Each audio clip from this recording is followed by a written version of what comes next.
बिस्मिल्लाहिर्रहमानिर्रहीम। जनाब, पनामा के बाद पंडोरा आ गया, पंडोरा बॉक्स खुल गया। ठीक है, अब जनाब हमने इसमें बहुत सारी बातें सुनी। हमने कल भी वीडियो की, मैंने काशिफ अली साहब के साथ भी कल भी वीडियो की थी, आज भी हम कर रहे हैं। और कल जनाब वो फरमा रहे हैं, अच्छा मैं इस पे हैरान हूँ, मैं काशिफ साहब से भी ये पूछूँगा कि मैंने काशिफ साहब बताया, मैंने एक छोटा सा लतीफ़ा भी सुनाया। मैंने कहा यार, एक बंदा मुझे मिला, उन्होंने कहा कि नकवी साहब, मेरा जो बड़ा बेटा है ना वो डाके में पकड़ा गया। तो मैंने कहा फिर? उन्होंने कहा जो मंझला बेटा है ना वो चोरी करते हुए पकड़ा गया। तो मैंने कहा फिर? उन्होंने कहा जनाब जो सबसे छोटा बेटा है ना वो जनाब गबन करते हुए पकड़ा गया। अच्छा, तो मैंने कहा फिर? उन्होंने कहा जो मेरा भाई है ना वो चरस बेचते हुए पकड़ा गया। अच्छा, तो मैंने कहा फिर बताने का क्या? उन्होंने कहा शुक्र है अल्हम्दुलिल्लाह मैं बच गया। तो बात ये है कौमी यूथ की कि जनाब तकरीबन को निस्फ दर्जन के करीब माशाअल्लाह कैबिनेट के नाम आ गए ऑफशोर कंपनियों के। और खैर से कप्तान की बहुत बड़ी ATM आरिफ नकवी साहब का भी नाम आ गया, बाकियों के भी MNAs के भी आए, अलीम खान साहब का भी आया, बहुत सारों को। वो कह रहे हैं जी शुक्र है खान साहब बच गए, खान साहब का नाम नहीं आया। अब आप पनामा का अपना ये ICIJ का जो सबसे अहम जुमला वही डॉक्टर फ़ारूक हबीब साहब ने भी उन्होंने कहा कि ये है कि जी कप्तान साहब के इर्द गिर्द जिन लोगों ने उनको घेरा हुआ है वो इस तरीके से करप्शन में लिथड़े हुए हैं। ठीक हो गया ना, उनकी जो कंपनीज हैं वो बाकी ICIJ का जो इस तरीके से हमने नाम नहीं लिया था भाई, नाम ने मालशिया पालशिया चैनल ने वो चोर की दाढ़ी में तिनका, अब वो उसकी तहकीकात होंगी। फरीदुद्दीन साहब खुद मान चुके हैं माशाल्लाह कि मेरी कंपनियां हैं। अब वो DNA करवाएं ना ज़रा कि भाई वो उनके कज़न लगते हैं या क्या लगते हैं। खैर उस पर आ जाएं। तो काशिफ साहब ये बताएं कि ये जो काबीना के नाम हैं इतने सारे, खान साहब ने ये भी कह दिया कि जी हाँ मैं तो तहकीकात कराऊँगा, पनामा के वक्त कह दिया गया था कि ऊपर से तहकीकात पहले होनी चाहिए। तो अब कोई सुओ मोटो कुछ ये, आज मैं अभी राना सनाउल्लाह साहब का ट्वीट देख रहा था थोड़ी देर पहले, उन्होंने खैर अपनी ज़बान में कहा, मैं उनकी नकल कर रहा हूँ, उनका कॉल नकल कर रहा हूँ। कह रहे हैं कि पिंडी के शैतान जो खशीद साहब के बारे में कह रहे थे, आज तो उनको सुप्रीम कोर्ट के दरवाजे पे होना चाहिए था, क्योंकि जब पनामा आया था तो उस वक्त वो सुप्रीम कोर्ट में खड़े थे। तो आज वो क्यों नहीं, आप किधर गायब हो गए हैं? सर आप इसके बारे में क्या कहेंगे, क्योंकि आपकी बड़ी इसमें रिसर्च है। जी ज़फ़र साहब बहुत शुक्रिया। ज़फ़र साहब, इस पंडोरा के हंगामा में एक और जो बम आवाम पर गिराया गया है, मैं पहले उस पर आपके साथ सिर्फ अच्छा 30 सेकंड लूँगा प्लीज़। इस पूरे हंगामे में सर आवाम पर जो है ना एक दफ़ा फिर जो बिजली का बम है वो गिरा दिया गया है। अच्छा, और आज ही की खबर है, चंद घंटे पहले जो है वो नेपरा ने ₹1.65 जो है वो बढ़ा दी, फी यूनिट जो कीमत है बढ़ा दी, वो बढ़ा दी। तो अवाम पर ये इस हंगामा में एक और बम गिरा दिया गया ताकि तवज्जो उधर जाए ना। लेकिन आपको पता है कि अवाम हमारी तो अल्हम्दुलिल्लाह जी हम किसी चीज़ से घबराते नहीं हैं। सही बात है, ठीक है। कप्तान ने भी कहा है कि भाई आपने एक तो घबराना नहीं है, सही, और दूसरा फिर आवाज़ भी आपने नहीं उठानी। जी बिल्कुल। तो इसलिए कभी हम पर बिजली का बम गिरा दिया जाता है, कभी पेट्रोल का बम हम पर गिरा दिया जाता है, कभी जो है वो तेल माफिया हमें लूटता है, तो कभी जो है वो दवा माफिया आ जाता है, वहाँ से बचते हैं तो चीनी माफिया जो है हमें लूट मार पर। लेकिन क्योंकि हमें कप्तान ने कहा हुआ है कि एक तो आपने घबराना नहीं है, और दूसरा जो है आपने आवाज़ भी नहीं उठानी। बिल्कुल सही, आवाज़ इसलिए नहीं उठानी कि आवाज़ उठाना और सुकून जी कब्र में है। आवाज़ तो सर इसलिए नहीं उठानी कि ये तो वो मगरबी कौमों का काम है। वो तो फ्रांस में जब तेल की कीमत बढ़ जाए तो लोग सड़कों पर निकल आते हैं, येलो वेस्ट आपको तहरीक का, जब ट्रक ड्राइवरों ने जो है वो फ्रांस हुकूमत का जो है नाक में दम कर दिया क्योंकि उन्होंने तेल की कीमतें बढ़ाई थी। सही बात। ठीक है। अमेरिका में जब महंगाई होती है तो लोग सड़कों पे निकल आते हैं, बरतानिया में लोग अपने हकूक से आगे हैं। हमारे अवाम तो सर उनको सिर्फ एतराज़ ये होता है कि आप जो है ना वो वक्त ज़्यादा लग जाता है तो आप जो जूते मारने वालों की तादाद है ना आप उसको बढ़ा दें। सुनाया था, ठीक है ना। तो हमारे अवाम को इस पर तो एतराज़ नहीं है। तो ये मैं सिर्फ बताना चाहता था अपने अवाम को जो कि अब भी घरों में ही होंगे और इंशाल्लाह उन्होंने निकलना नहीं है। ज़फ़र साहब, ये तो हमारा मिजाज है ना, कौमी मिजाज है, क्योंकि हमने अपनी जो जुमला हकूक है, हमारी इज्तिमाई हकूक हैं, उसका तो हमने जिम्मा किसी और के। सही बात। ठीक है। मेरा जाती अगर कोई हाथ पे डाका डाले तो मैं फौरन सड़क पे निकल आता हूँ। मेरे घर को कोई 1 इंच जो है ना इंक्रोच कर ले तो मैं फौरन सड़क पे आता हूँ। लेकिन महंगाई बढ़ती रहे, बेरोजगारी बढ़ती रहे, कत्लेआम होता रहे, ये सब कुछ होता रहे तो मुझे इस पर कोई एतराज़। बहरहाल ये हमारा कौमी मिजाज है, इस पे आएंगे। अब आ जाते हैं पंडोरा सर, पंडोरा लीक्स ने वाकई दुनिया में, जैसे कल हमने कहा, एक बहुत बड़ा हंगामा इस वक्त वो बर्पा किया है। $11,000 ट्रिलियन 11,000 ट्रिलियन जफर साहब, वो जो है 11.3 ट्रिलियन और 11,000 अरब डॉलर, ये जो है वो ऑफशोर कंपनीज ने ऐसी जो टैक्स सेफ हेवन्स हैं, जो टैक्स की महफूज पनाहगाहें हैं, 11,000 ट्रिलियन, 11,000 अरब डॉलर, अच्छा बिलियन बिलियन डॉलर और 11.3 ट्रिलियन डॉलर, ये उसकी मुकम्मल जो है वो मालियत बनती है। ये इन सेफ हेवन्स में जो है वो पार्क किया गया।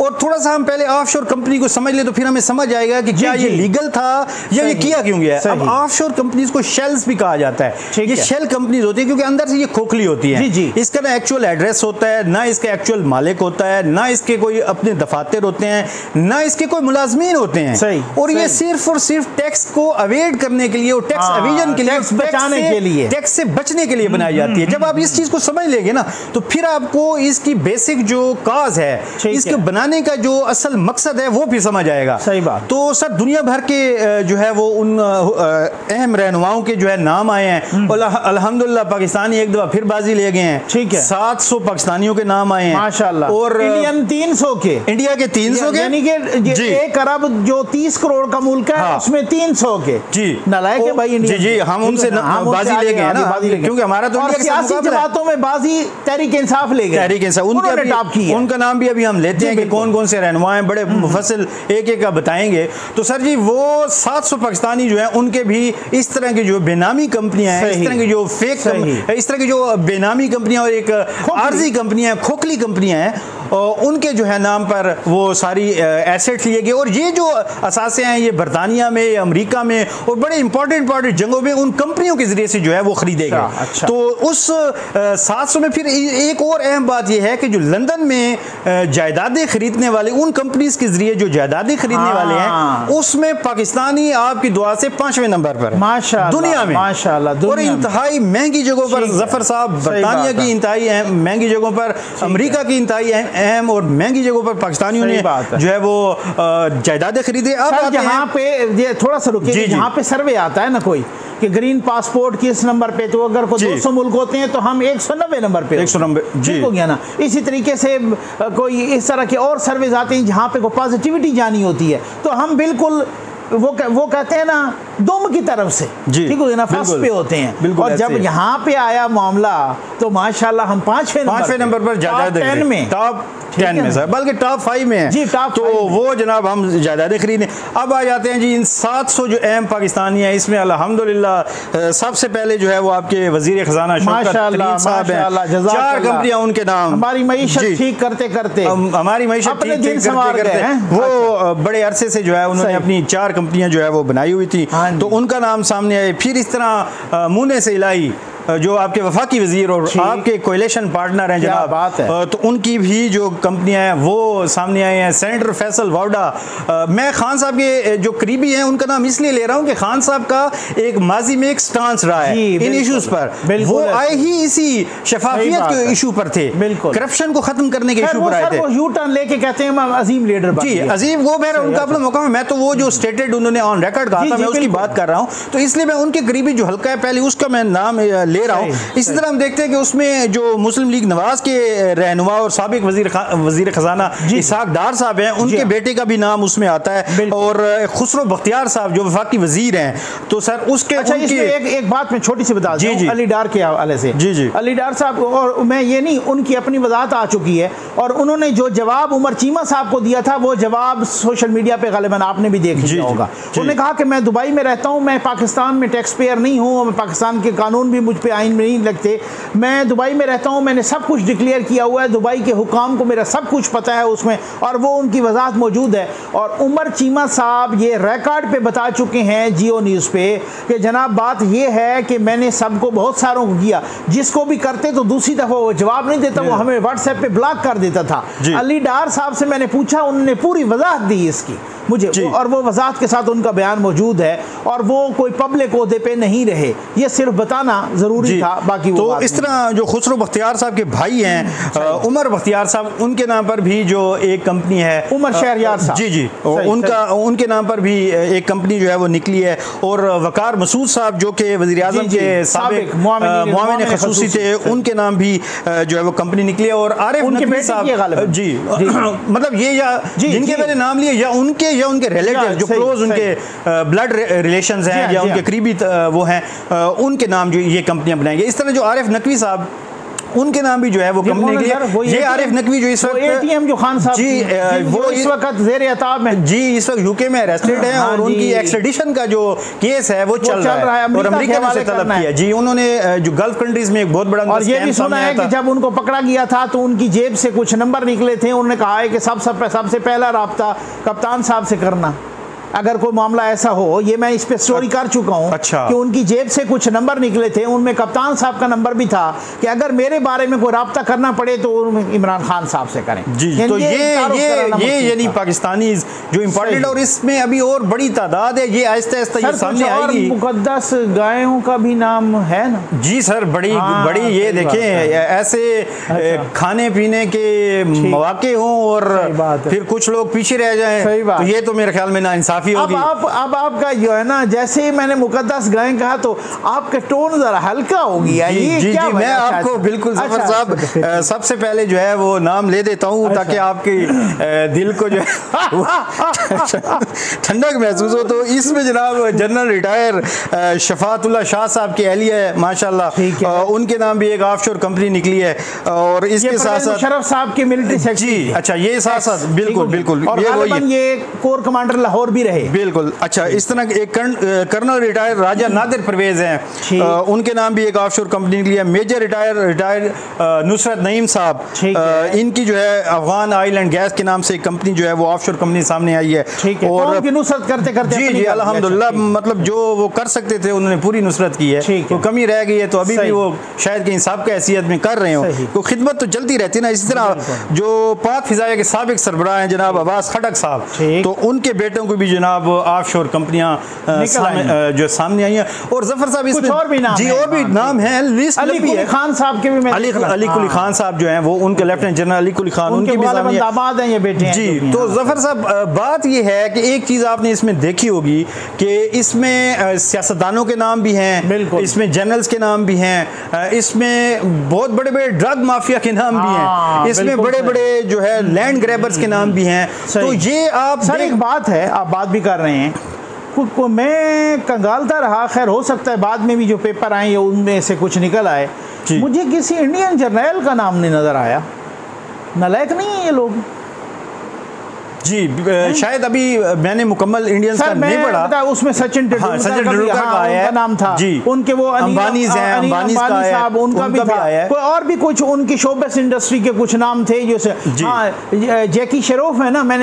मुझे इस चीज़ का पता नहीं चलता, मैं फिल्म इंडस्ट्री को इतना मुझे फिल्म में देखने का इतना टाइम नहीं मिलता, तो वो जो है ना उनका कोई नाम मैंने को 5-7 नाम इस तरह से देखे जो कुछ मशहूर थे। लेकिन मैं ज़रा खंगालता रहा, मैंने कहा देखें यार हम इनको भी तांस करें कि देखो ये तुम्हारा ये जर्नल इधर पकड़ा गया और उनकी ऑफशोर कंपनी निकल आई। तो वो जो है ना नामुराद मुझे मिला कोई नहीं है नाम। अब बस वो उनकी सलाहियतें जो है ना, वो मेरी बड़ी ख्वाहिश थी सर कि मैंने कहा कोई इंडियन जर्नल का भी नाम निकले ताकि मैं भी मजाक में और उनको इसी तरीके से तंज कर सकूं, लेकिन वो मेरी ख्वाहिश जो है ना दम तोड़ गई। तो इंशाल्लाह वो आपको हो सकता है मुमकिन तौर पर मुस्तकबिल में ये एक चीज़ जफर भाई जो मैं कह रहा था ना कि वो चीज़ आपको एक नज़र आएगी अगर आप across the party lines in सारी चीज़ों से बाव होकर देखें कि जो इस्तेहसाल करने वाला और लूटने वाला तबका है वो एक ही है।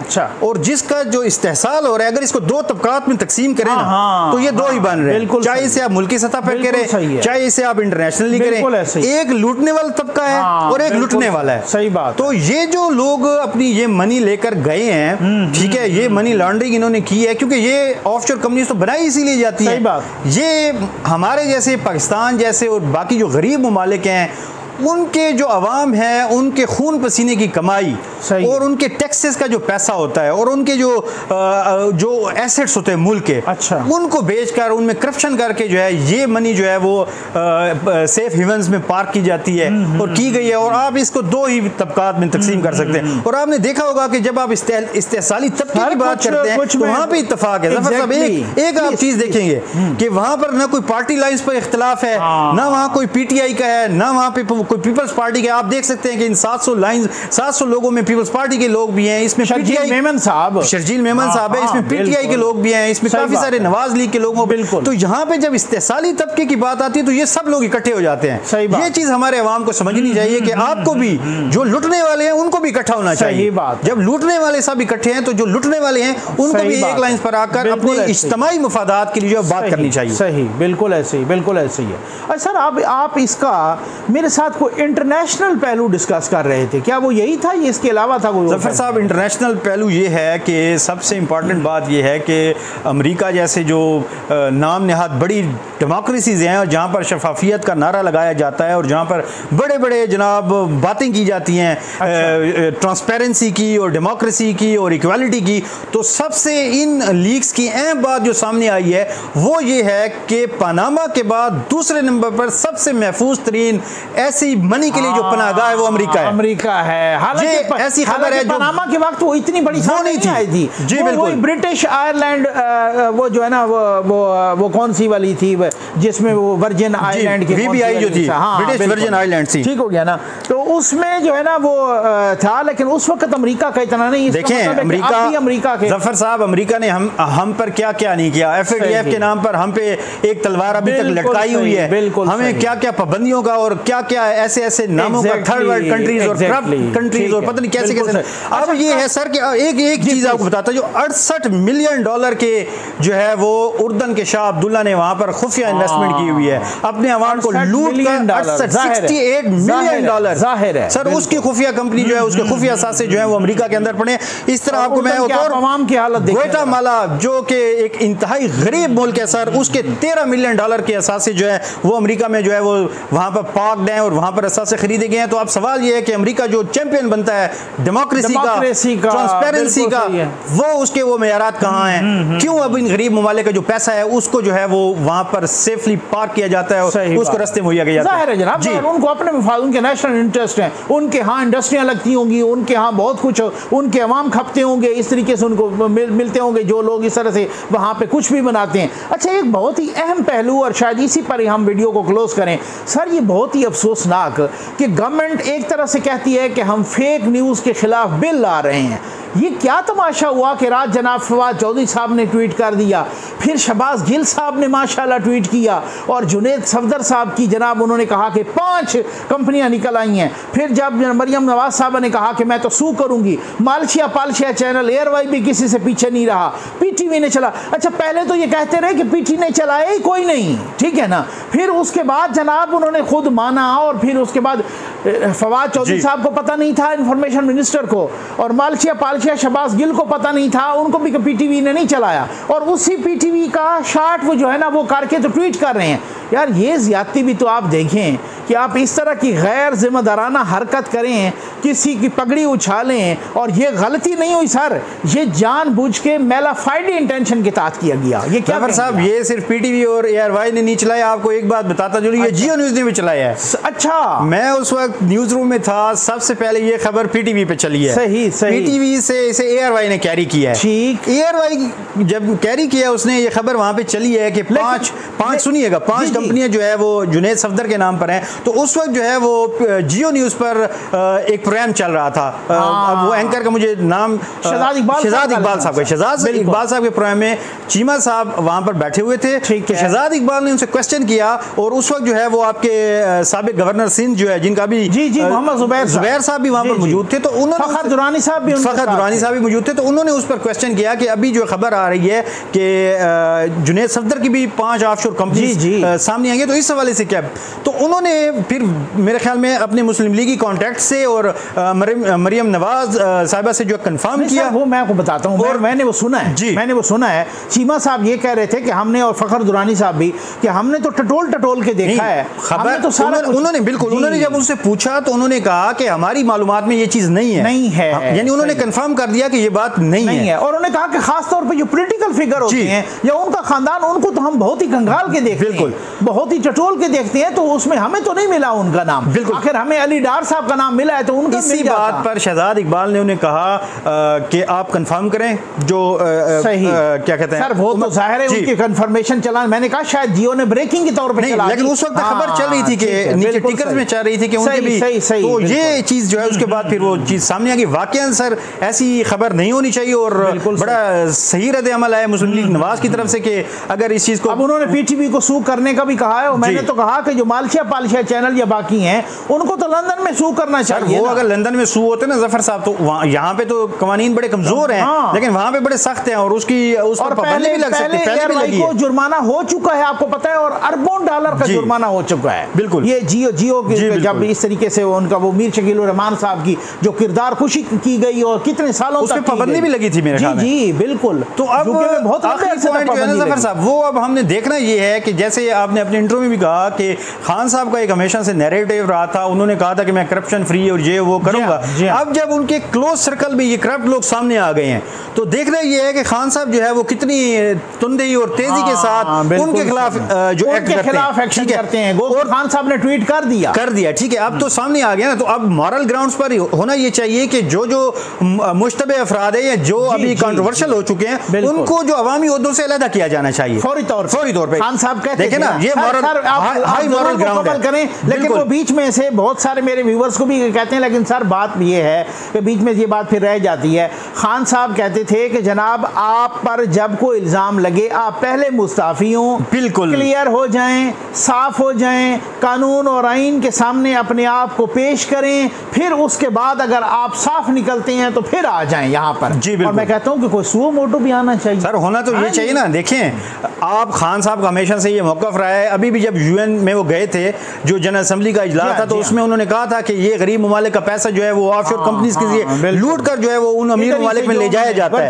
ठीक है, तो अब भी जो है वो आपके जो क्लोज सर्कल में लोग बैठे हैं, उन्होंने ऑफशोर कंपनीज बनाई, तो इसकी भी तहकीक होनी चाहिए बिल्कुल, किसने जो है मिलियंस ऑफ डॉलर, कहीं ये अवाम की जो टैक्स पेयर का जो पैसा है, ये टैक्स पेयर्स का पैसा तो नहीं है, ये कहीं आपके एसेट्स बेचकर जो है। और हमेशा से होता तो ये रहा है कि 99% केसेस में ऑफशोर कंपनीज में जो है वो इलीगल काम के लिए बनाई जाती है। डेफिनेटली कुछ तो है ना। 22 ग्रेड का एक बंदा, चाहे वो जर्नैल हो या चाहे वो ब्यूरोक्रेट हो या कोई भी हो, बिल्कुल, अगर वो कोई 1.2 बिलियन डॉलर या 1.2 मिलियन डॉलर बाहर कोई, अब मैं देख रहा था कि किसी की मिसेज ने या गालिबन को बेटों ने बाहर एक जनरल साहब के, उनके कोई 2 अपार्टमेंट 1997 में खरीद लिए, खैर से माशाल्लाह लंदन में, उसके बाद एक ट्रस्ट बना लिया ऑफशोर में। तो ऐसे कोई हो सकता है कि आप, हमें तो थोड़ा सा ट्रैवल करना पड़े तो हमारे पास पैसे नहीं होते, तो यहाँ पर तो ये मामला है कि 22 ग्रेड के बंदे के पास आखिर इतने पैसे कहाँ से? तो मेरे ख्याल में मुतालबा ये होना चाहिए, और जो बिल्कुल एक फेयर वो ये चीज़ है कि पॉलिटिकल लाइन से ऊपर होकर, सियासी वाबस्तगियों से बालातर होकर इसको लीगल नुक्ते नज़र से देखना चाहिए। जो हमारी मोहतरम अदलिया है उसको उसी तरह एक्टिविज्म को ज़ाहिर करना चाहिए। हमारे जब काजी फायजीसा साहब, जस्टिस काजी फायजीसा साहब का मामला आया, बिल्कुल, उनके मिसेस किस तरीके से, उनको किस तरीके से अल्लाह माफ करे जलील ख्वार किया गया। वो कभी FBI में आ रही हैं तो कभी कोर्ट में आ रही हैं, और उनकी टांग भी बेचारी की जो है ना वो, और फिर मजाक उड़ाया गया कि ये जनाब ये तो इस तरह से लंगड़ा के जान के चल रही हैं, और किस किस तरह से बातें हुई सोशल मीडिया। बाद में उनको अपने टांग का एक्सरे दिखाना पड़ा सोशल मीडिया पर। ये हालात हैं, और फिर उसके बाद एक एक चीज का उन्होंने हिसाब दिया, और उसके बाद उनको क्लीन चिट मिला सुप्रीम कोर्ट से। तो भाई अगर इसी तरह से अगर एक सुप्रीम कोर्ट के सीनियर जज के साथ हो सकता है जिसने अभी 2023 में चीफ जस्टिस बनना है, तो फिर तो हर किसी को हिसाब देना चाहिए ना। बिल्कुल, सबको देना चाहिए। और 700 लोगों में से जितने भी इंपॉर्टेंट लोग हैं जिन्होंने ये कौमी पैसा लूटा है या मुबैना तौर पर लूटा है या उनके इसमें इन्वॉल्व हो, उन सब की तहकीक होनी चाहिए। इसी हुस्न ज़न के साथ हम खत्म करते हैं कि अल्लाह करे कि खान साहब अपना वादा पूरा करें। और ये ट्वीट भी जो है ना, जिस तरह से उन्होंने की है कि तमाम के खिलाफ जो है ना अक्रॉस द बोर्ड इस तरह से वो जो है ना एक एक्शन होना चाहिए। और बिल्कुल जनाब खान साहब, गो कि उनका रिकॉर्ड जो है वो चीनी माफिया, आटा माफिया, कुछ नहीं हुआ, लेकिन फिर भी हम हुस्न ज़न रखते हैं कि जनाब खान साहब ऐसा करेंगे और यकीनन वो जो फिर एक दफ़ा यू टर्न लेके अजीम लीडर नहीं बनेंगे और इनके खिलाफ कार्रवाई करेंगे और इन सब को पहले मुस्ताफ़ी कराएंगे। जनाब काशिफ अली साहब, बहुत बहुत नवाज़िश ज़ीएन न्यूज़ को टाइम देने का। उम्मीद है आपको वीडियो ज़रूर पसंद आई होगी। आपका बहुत बहुत शुक्रिया।